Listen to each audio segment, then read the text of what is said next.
You need to know the 10 strategies to prevent anaphylaxis in food allergic children. I talked about the first one, which is of strict avoidance measures. The second is be an avid label reader. And this one is to carry epinephrine auto-injectable devices. Extremely important because it can be, obviously, these are life-saving devices.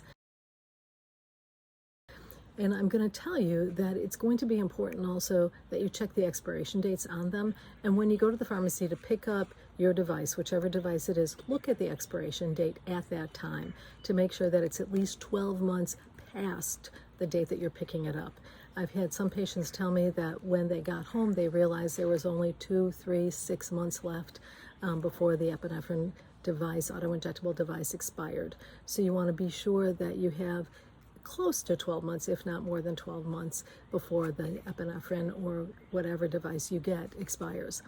So why carry 2 auto-injectable devices? Well, the literature is very clear that early studies showed that there was about a 35% chance that individuals required a second dose of epinephrine following an anaphylactic reaction.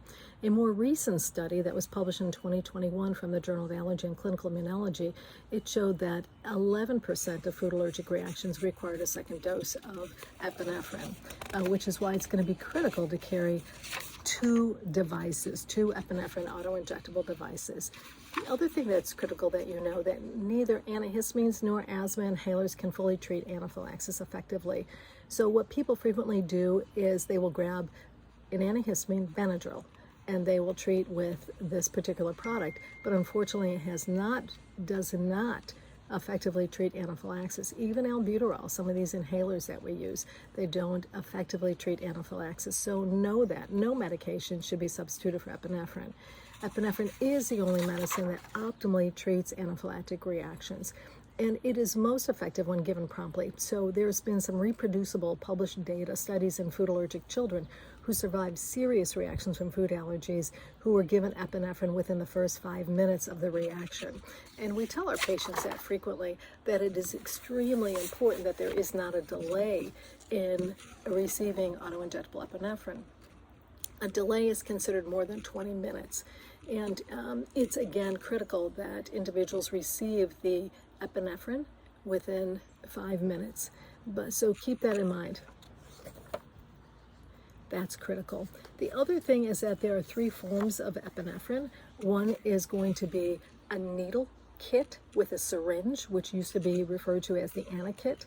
Another, the more common one, is the pre-filled syringe, and the last one is just a vial. If any of you are on allergy injections, you may have received a vial with your allergy vials, a vial of epinephrine with your allergy vials.